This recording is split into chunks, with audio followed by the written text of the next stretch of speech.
네, 안녕하세요.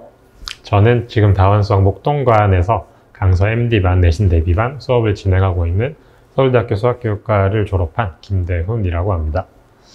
오늘 이렇게 영상을 찍게 된 이유는 강서구 중간고사가 얼마 전에 있었죠. 지금 촬영하는 시간을 기준으로는 이틀 전인데 그때 있었던 중간고사 분석을 해보고 이런 문제들이 이런 특징을 가지고 나왔구나 라는 걸 영상을 통해서 전달해 드리고, 그걸 토대로 이제 기말고사 준비는 어떻게 해야 될지 조금이나마 도움을 드리고자 영상을 찍게 됐습니다. 자, 바로 본론으로 들어갈게요. 먼저 문제 살펴보면 객관식에서 21문제, 서술형에서 3문제가 출제가 됐어요. 그리고 단원별로 따져보면 이번 수학 시험 범위가 집합, 명제, 함수, 유리함수까지였거든요. 근데 집합에서 5문제, 명제 6문제, 함수 10문제, 유리함수 3문제 이렇게 출제가 됐습니다. 한눈에 봐도 함수에서 10문제, 함수 비중이 굉장히 높았어요. 그리고 뒤에서도 언급을 하겠지만 고난도 문제들, 이제 객관식에서도 배점이 높은 4점 이상의 문제들이 전부 함수 단원에서 출제가 됐다라는 게 특징이고요. 그리고 서술형 3문제도 마찬가지로 전부 함수 단원에서 출제가 됐습니다. 그래서 아마 배점이 높은 문제들은 함수 단원에 좀 집중이 돼 있었고, 또 굉장히 특이한 게 유리함수가 3문제밖에 안 나왔어요. 그 중에서도 유리함수 자체를 다루는 문제는 초반부에 2번이었나? 굉장히 쉬운 문제 1문제밖에 없었고, 나머지 2문제는 이제 유리식의 계산 부분에서 출제가 됐거든요.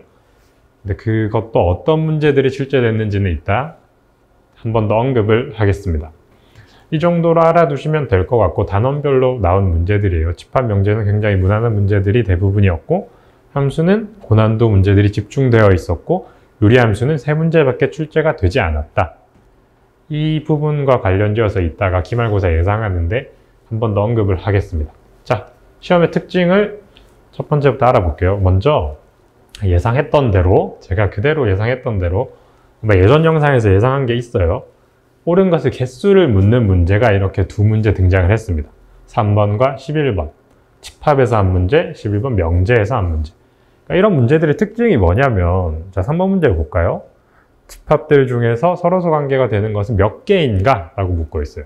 그러니까 보통 이런 문제가 나오면 보기 중에서 서로서 관계가 되는 것을 있는 대로 고르면 이렇게 해서 1번 기억, 2번 기억 니은, 3번 니은 디귿 이렇게 학생들이 답을 보기를 통해서 좀 아닌 답은 확실히 소거할 수 있는 유형이란 말이에요. 근데 강서구는 그런 문제가 나오지 않죠. 이런 문제처럼 조건에 맞는 것을 모두 고르세요. 몇 개인지 고르세요. 이런 문제가 나와요. 이런 문제들은 그러니까 연습이 많이 필요한 게, 하나라도 실수를 해도 한 부분에서 엇나가도 반드시 내가 고른 답이 보기에 있기 마련이에요. 그래서 자기가 실수를 한지도 모르고 답을 체크하고 넘어가는 게 문제죠. 이렇게 옳은 것의 개수를 물으면서 실수를 유발하는 문제, 실수를 절대 해서는 안 될 문제가 3번, 11번. 비교적으로 초반부라고 할 수 있죠. 3번 굉장히 초반부고 11번도 중간을 넘어가기 전에 문제가 등장을 했습니다. 아마 이런 부분들에서 학생들이 시간을 많이 썼다면 그게 좀 점수 관리하는 데 있어서 문제가 됐을 거라고 생각을 합니다. 그리고 그 다음, 이제 계산 실수를 유발하는 문제도 비교적으로 초반부죠. 8번과 9번에 등장을 했습니다. 이게 아까 제가 언급했던 유리식의 계산 파트거든요. 8번도 그렇고 9번도 그렇고 지금 유리식의 계산인데, 계산이 8번은 특히 좀 많이 복잡하고요. 9번은 우리가 많이 했던 유형이고 예상했던 유형이기도 한데, 아마 학생들이 시험을 치는 그 당시에 긴장감 속에 있었다면 실수를 하기가 좀 쉬웠을 거예요. 실수를 했을까봐 아마 한 번 더 검산을 하게 되고, 그런 과정에서 시간을 좀 많이 지체를 했을 만한 유형입니다. 이 유형도 제가 예상을 했던 유형에서 크게 벗어나진 않았다. 수업 시간에 이런 문제들을 학생들과 많이 연습을 해봤다 라는 것도 알아두시면 괜찮을 것 같아요. 그리고 그 다음으로는 이제 아까 언급했던 함수 부분이 문제였어요. 고난도 문제, 특히 17번부터 21번까지가 객관식인데 배점이 4점을 넘어가는 문제들이었거든요. 그 문제들이 전부 함수 단원에서 출제가 됐다.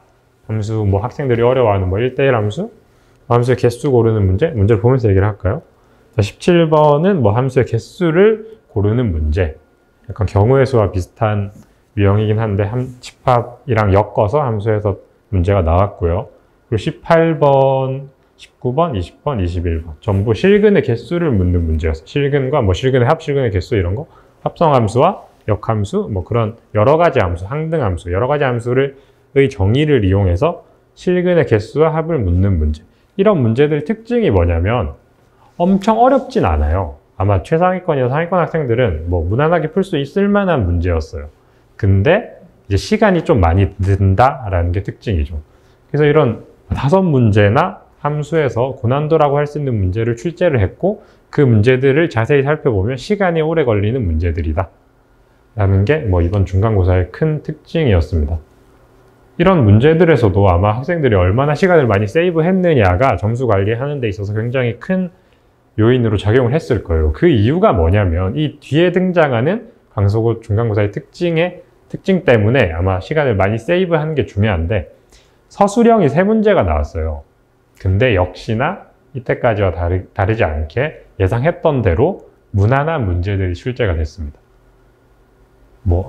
첫 번째 1대1 대응이 되는 조건을 묻는 문제, 학생들하고 연습 많이 했던, 제가 예상했던 그 유형이었어요. 두 번째도 마찬가지예요. 역함수와의 교점을 묻는 문제. 이 문제도 학생들하고 제가 수업 시간에 많이 다뤘고 예상했던 대로 그 유형이 그대로 출제가 됐습니다. 그리고 역시나 산술기하에서 한 문제. 근데 산술기하도 엄청 복잡하고 어려운 형태가 아니었고 충분히 예상해 볼 법한 형태의 문제가 서술형으로 등장을 했어요. 근데 문제가 뭐냐? 배점이 한 문제당 8점씩 총 24점이었어요. 이거 객관식으로 따져보면 객관식 6문제에서 7문제와 같은 배점이거든요. 그러니까 앞에서 학생들이 시간을 많이 세이브하는 게 중요했던 게 정석대로 객관식 다 풀고 순서대로 문제를 푸는 학생이라면 서술형을 마지막에 풀겠죠. 시험 시간이 70분이라는 긴 시간이지만 그 시간 안에서 객관식을 다 풀기도 버거워하는 학생들이 있을 수 있어요.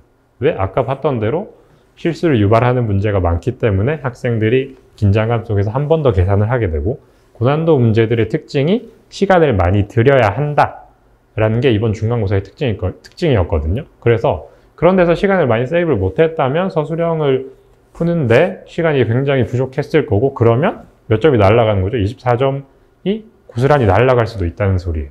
그러니까 이런 특징 때문에 제가 학생들에게 강조했던 게 뭐냐면 너희 분명히 서술형은 무난하게 나올 거고 객관식은 좀 시간을 많이 들여야 하는 어려운 문제들이 많을 거야. 그래서 서술형을 먼저 푸는 것도 굉장히 좋은 전략이 될 수 있다라고 학생들한테 많이 강조를 했었습니다. 이번에도 크게 다르지 않았어요. 아마 서술형을 먼저 풀었다면 24점을 먹고 들어가는 거예요. 그러니까 서술형 3문제를 푸는데 아마 어려운 문제들이 아니었기 때문에 10분 안쪽으로 들어올 수도 있었을 거거든요. 좀 중위권의 학생들도. 그래서 서술형을 먼저 풀었다면 아마 이번에 시험 점수가 많이 안 나온 학생들은 시험 점수가 훨씬 많이 오르지 않았을까 하고 생각을 해봅니다. 이까지가 이번 중간고사를 제 나름대로 분석을 한 내용이었고요.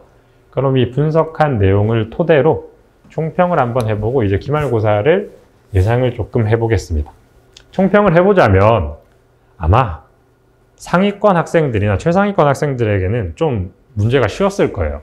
굉장히 쉬웠던 시험이었을 것 같고 이제 그러면 중위권이나 하위권 학생들은 문제가 뭐였나 하고 제가 예상을 해보니까 아까 초반부에 실수를 유발하는 문제, 옳은 것을 개수를 묻는 문제와 계산이 복잡한 문제들, 그 문제들에서 얼마나 시간을 세이브하고 잘 실수를 안 하고 넘어갔느냐가 관건이었을 것 같고요. 그리고 고난도 문제, 아까 함수에서 5문제 출제된 거 있죠? 시간을 좀 많이 들이는 문제, 그런 문제들도 사실 연습이 충분히 됐다면 시간을 많이 아낄 수가 있었을 거예요. 제가 시험 대비를 하면서 수업 시간에서 다뤘던 유형들이었고 전부 연습을 많이 했던 문제들이었기 때문에 연습을 많이 한 친구들은 시간을 많이 아낄 수가 있었을 거예요. 그런 고난도 문제에서 얼마나 시간을 아꼈느냐가 중요한 이유가 아까 뭐라 그랬죠? 서술형을 풀기 위해서다. 서술형은 배점이 8점씩 24점이었다 그랬어요. 그런 서술형 무난한 문제들을 얼마나 많이 맞춰서 24점을 얼마나 많이 획득을 했느냐, 고스란히 24점을 다 획득을 했느냐가 아마 점수 관리에 있어서 좀 중요한 부분이었을 것 같습니다. 여기까지가 총평이었고 이제 기말고사 예상을 감히 해보자면요. 아마 난이도는 지금보다 훨씬 오를 것 같아요. 왜냐하면 상위권이나 최상위권 학생들한테는 무난한 시험이었어서 변별력을 위해서라도 독서실 랭크제를 위해서라도 아마 기말고사 난이도는 지금보다는 오르지 않을까 싶고, 특히 아까 시험 범위가 유리함수까지라 그랬잖아요. 근데 유리함수 부분에서 3문제만 출제가 됐어요. 그 중에서도 유리함수를 다루는 문제는 한 문제밖에 없었습니다. 왜 그랬냐고 제가 선생님, 강서구 교사 입장에서 생각을 좀 해보자면, 유리함수가 중요하지 않아서가 아니고, 아마 시중 문제집에서나 학생들이 많이 접해봤을 문제 중에 유리함수와 무리함수를 엮어서 나오는 고난도 문제들이 많아요. 그래서 아마 그런 문제를 기말고사에서 출제를 하고자 이번 유리함수 부분에서는 유리식의 계산 부분에 좀 집중을 하고 아마 기말고사에 그런 문제들을 내려고자 했던 게 아닌가 싶습니다. 그 시험 범위가 제가 알기로는 기말 범위가 중간 범위와 누적인 걸로 알고 있기 때문에 아마 유리함수, 무리함수를 엮어서 나오는 고난도 문제가 나올 것 같아요. 그런 문제들을 대비를 수업 시간에 많이 해볼 생각이고요. 그리고 실수 유발 부분에 있어서 이제 기말고사면 어떤 단원이 들어가죠? 경우의 수가 들어갑니다. 경우의 수. 경우의 수에서 학생들이 실수를 제일 많이 하기가 쉽죠. 그래서 아마 경우의 수 부분에서 얼마나 실수를 잘 잡는지가 이제 기말고사 점수를 관리하는 데 있어서 굉장히 큰 요인으로 작용을 할 것 같아요. 여기까지가 기말고사 예상이었고, 유리함수와 무리함수를 엮은 고난도 문제가 출제가 될 것이다. 아까 앞에서 초반부에 등장하는 실수 유발 문제들에 있어서 경우의 수가 굉장히 큰 역할을 할 것이다. 그래서 이 두 단원에 있어서 철저한 전략과 연습이 필요하다라는 게 기말고사 대비하는 공부법의 핵심이 아닐까 싶습니다. 그런 법들을 주의하면서 저도 수업 시간을 구성을 알차게 해볼 생각이고요. 기말고사 내신 대비에 힘쓸 수 있도록 더 노력을 하겠습니다. 중간고사 점수가 좀 덜 나왔더라도 이제 기말고사가 아마 진짜로 난이도가 오를 거예요. 그래서 기말고사에서 점수를 확 치고 올라간다면 내신 관리에 있어서도 유리한 위치를 잡을 수 있지 않을까 싶어요. 여기까지가 제가 했던 중간고사 분석과 총평, 그리고 기말고사 예상까지였습니다. 봐주셔서 감사합니다.